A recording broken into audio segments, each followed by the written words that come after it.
ખોડલ. મને ખબર છે બધા થોડા થાક્યા છો, બહુ જલ્દી પૂરું કરીશ. મારું જે કામ છે એ સાયબર ક્રાઇમને લગતું છે. છેલ્લા 5 વર્ષથી પોલીસમાં છું અને સાયબર ક્રાઇમ જ સંભાળું છું. ભાઈએ મોટાભાગની બધી જ ઇન્ફોર્મેશન તમને આપી છે કે ફ્રોડ કેવી રીતે થાય છે અને શું તમારે એની અવેરનેસ માટે પગલાં લેવાના છે, હે ને. પણ હવે એક વખત એવું સમજી લો કે ફ્રોડ થઈ ગયું, કે ભૂલથી કોઈ લિંક ક્લિક થઈ ગઈ છે, કે ઓટીપી શેર થઈ ગયો છે, સીવીવી આપી દીધું છે, તો શું કરવાનું આપણેથી? તો મેં થોડું નોટ કર્યું છે કે જ્યારે હું ફર્સ્ટ એવું કહીશ કે હું અહીંયા આવીને, તો આ બધા ભાઈઓના નામ મને ખબર નથી, પણ મેં એમનું એક માર્ગદર્શન લીધું હતું કે એરિયા વાઇઝ મને ખબર હોવી જોઈએ કે અહીંયા કયા ટાઈપનું ફ્રોડ બને છે. તો મારું જે સિટી છે અમદાવાદ સિટી, તો એની અંદર મને ડિજિટલ અરેસ્ટ જે ભાઈએ બહુ સારું એક્સપ્લેન કર્યું, એનું કારણ એ છે કે અમારે ત્યાં ડિજિટલ અરેસ્ટના કેસીસ બને છે, વધારે બને છે. પછી છે ઓનલાઈન ફાઇનાન્શિયલ ફ્રોડ થાય છે, જેમાંથી પૈસા કપાય છે, ઘણાના 5,000 બી કપાય છે, ઘણાના 5 કરોડ બી કપાય છે. તો એ ટાઈપના ફ્રોડ અમારે ત્યાં વધારે છે. અહીંયા આવીને મેં ભાઈને પૂછ્યું તો કે અહીંયા અમારે ફ્રોડ થાય છે ખરા, પણ લોકો કહેતા નથી. તો મેં કીધું ઓકે. પછી મેં તમારું અહીંયા અમરેલી સ્ટેટ સાયબર સેલ એમનો સંપર્ક કર્યો અને એમની એડવાઇસ લીધી કે મારે અહીંયા એક કેમ્પ કરવો છે, એક સેમિનારમાં હું આવી છું, તો મારે શું મારી પબ્લિકને આપવું. મારો સમાજ છે પહેલાં તો, મૌલિકે મને એક સારું સ્ટેજ આપ્યું છે, કારણ કે હું જનરલી મારા પોલીસ ડિપાર્ટમેન્ટ તરફથી જે કેમ્પ થતા હોય એમાં જતી હોઉં છું, સમાજમાં ક્યારેય ગઈ નથી, આજે પહેલી વાર આવી છું.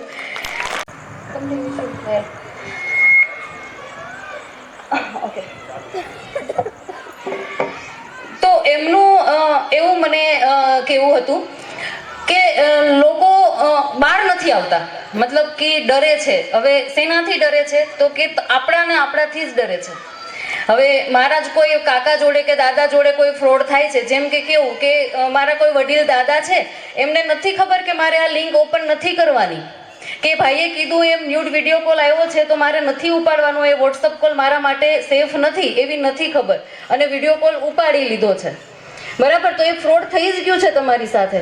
એ વિડીયો કોલમાં જે લેડી છે, હું થોડું બોલીશ પણ માફ કરશો, તો એ લેડી છે એ કેવું બિહેવ કરે છે, કારણ કે મારી પાસે જે કેસીસ આવે છે એની અંદર લોકો રડતા રડતા આવે છે કે બેન હવે અમે શું કરીએ, અમારી સમાજમાં ઇજ્જત જતી રહી, લોકોની સામે અમારો આવો ફેસ રિવીલ થઈ ગયો કે સામે કોઈ લેડીઝ છે એને કપડાં પહેર્યા નથી અને સામે મારો ફોટો છે. વિડીયો કોલ સ્ક્રીન રેકોર્ડિંગ હોય, તમારું ફેસ બી રેકોર્ડ થાય અને સામેવાળું વ્યક્તિ જે તમને બતાવી રહ્યું છે એ પણ રેકોર્ડ થાય છે.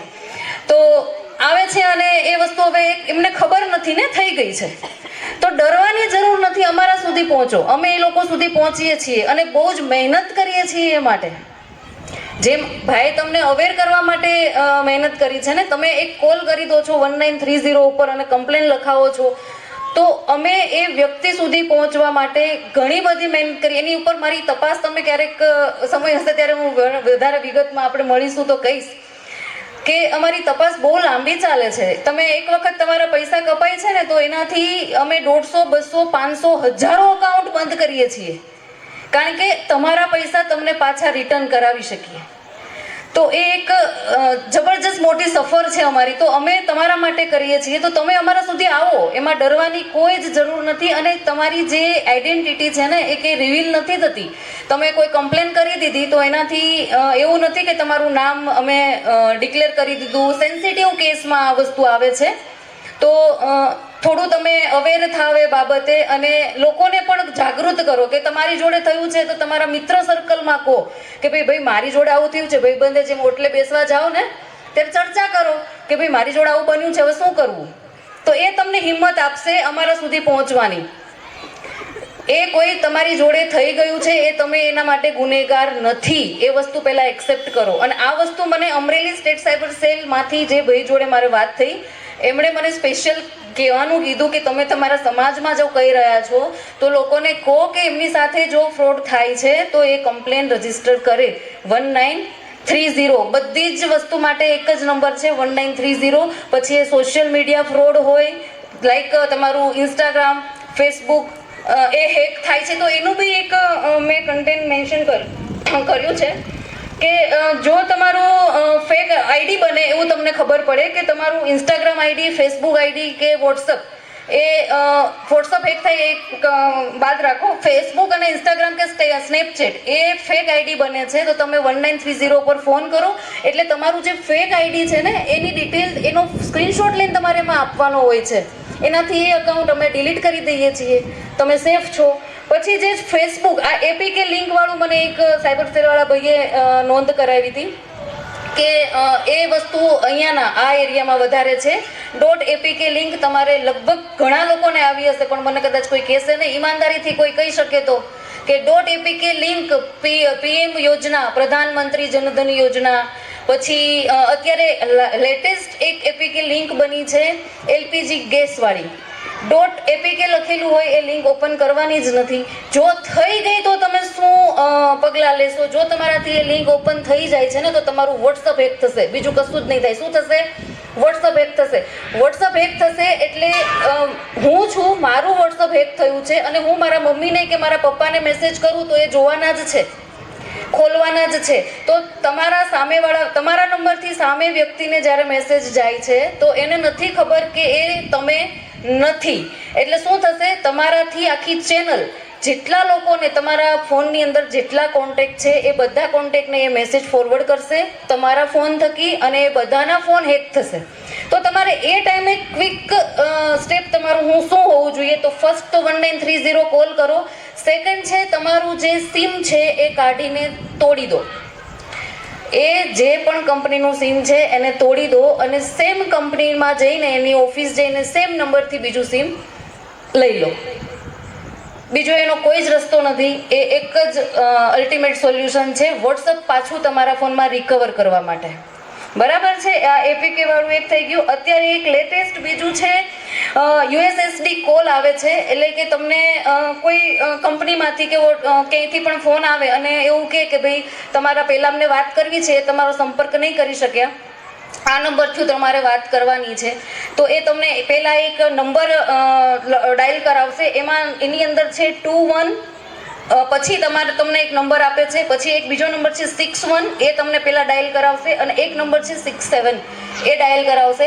એના પછી તમને એક નંબર ડાયલ કરાવે ફોનની અંદર. તો તમારા કોલ ફોરવર્ડ થતા હોય છે, મતલબ કે તમારી અંદર જે ફોન આવતા હોય એ પછી તમને નહીં આવે, એ બાયપાસ થઈ જશે. તો એ અટકાવવા માટેનું એક છે ડબલ હેશ ખબર હોય તો, આઈ થિંક મને ખબર નથી, હું હવે કઈ રીતે તમને શો કરું. $0002#, એ એક ડાયલ કરવાનું હોય છે જેનાથી તમે તમારા કોલ ફોરવર્ડિંગ અટકાવી શકો છો.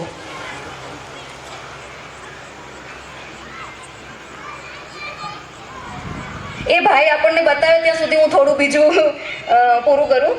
ન્યૂડ વિડીયો કોલ વાળું મેં કીધું, એમાં પ્લીઝ અવેર રહો. મારા સમાજ તરીકે કહું છું, એક દીકરી તરીકે ઊભી છું અને વિનંતી જ કરી રહી છું કે જો આવી કોઈ વસ્તુમાં તમે ફસાવ છો તો તમે સેફ જ છો, તમને કોઈ ડરવાની જરૂર નથી.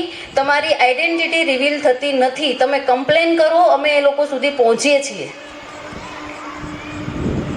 હા, એક સારું, હજી મારી પાસે 2 ટોપિક છે. એક એટીએમ ચેન્જ વાળું ભાઈએ મને કીધું તો મેં થોડું મેન્શન કર્યું છે કે મારી પાસે એવા કેસીસ આવે છે કે જેમાં જે લોકો ઓનલાઈન, એટલે કે વડીલો સ્પેશિયલી કે જેને નથી આવડતું ઓનલાઈન કરતા, એ લોકો શું કરે છે, એટીએમથી પૈસા ઉપાડવા જાય છે ને.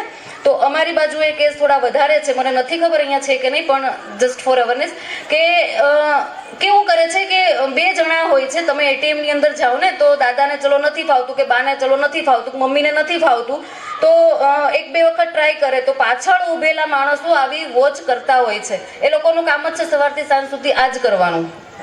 જોતા હોય છે કે અમને ફાવે છે કે નથી ફાવતું, કદાચ આપણો પિન રોંગ હોય કે એટીએમ સરખું સેટ ના થયું હોય તો પૈસા ના નીકળે તો આપણને હેલ્પ કરવાના બાને આવશે આપણી પાસે. એ પાછળ જ ઊભા હોય એટલે આપણે જે પહેલાં ટ્રાય કરેલા પિન છે એમાં એ જોઈ લેશે કે શું ટ્રાય કરી છે, એટલે એને આઈડિયા તો બેસે જ છે કે આનું પિન છે.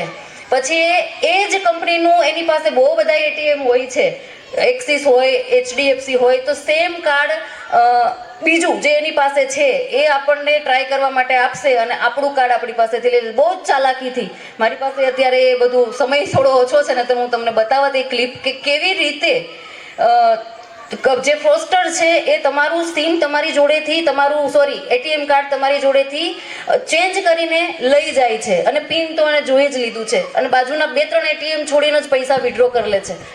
એને આપણે પકડી નથી શકતા.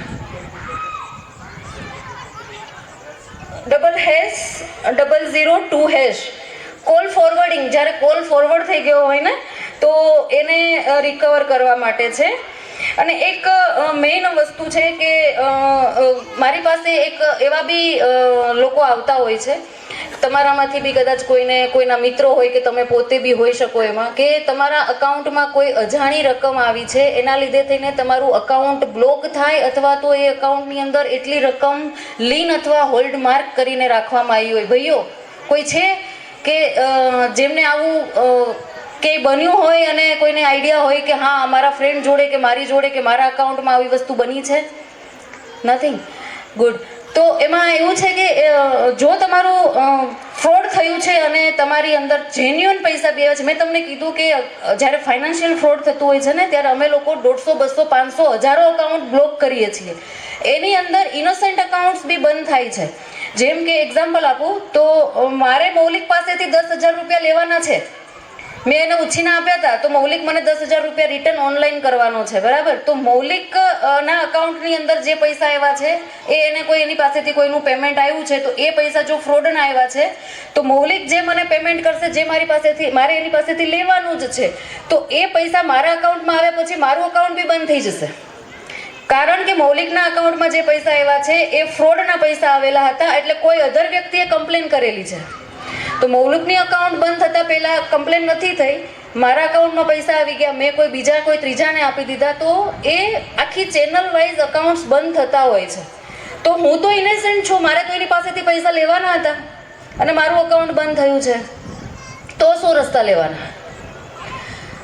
તો તમારે જ્યાંથી કમ્પ્લેન લાગી છે તમારા બેંક મેનેજરને મળો, બેંક મેનેજર પાસેથી કમ્પ્લેનની કોપી લેવાની કે મારા અકાઉન્ટ ઉપર જે લીન કે હોલ્ડ લાગ્યું છે એ ક્યાંથી લાગ્યું છે, એ કમ્પ્લેનની કોપી આપશે ને એટલે તમને જાણવા, એમાં ડિટેલ હશે કે ભાઈ બાપુનગર પોલીસ સ્ટેશન, એની અંદર મારો સાયબર ક્રાઇમનો નંબર હશે, અમારું ઈમેલ આઈડી હશે, તમારે અમારો સંપર્ક કરવાનો. એટલે કે જે પોલીસ સ્ટેશન જ્યાંથી તમારું ફ્રીઝ લાગ્યું છે એ પોલીસ સ્ટેશનનો સંપર્ક કરવાનો અને એ પોલીસ જોડે કમ્યુનિકેશન કરવાનું, તમારા ડોક્યુમેન્ટ, આધાર પુરાવા એ લોકોને મેઇલ મારફતે અથવા તો વોટ્સઅપ મારફતે તમારે એ લોકોને આપવાના, જેનાથી એ લોકોને ખબર પડે કે તમે જેન્યુઅન વ્યક્તિ છો અને તમારું અકાઉન્ટ જેન્યુઅલી પૈસા આવવાના કારણે બંધ થયું છે, તો અમે લોકો એ વસ્તુ ઓપન કરીએ છીએ.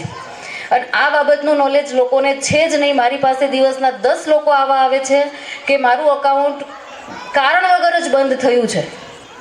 તો આ એક મને કહેવા જેવું લાગ્યું છે. બસ નથી. થેન્ક યુ, મને થોડો મોકો આપ્યો, સાંભળ્યું મને. અને આ પેલું કર્યું તમે, પેલું કર્યું?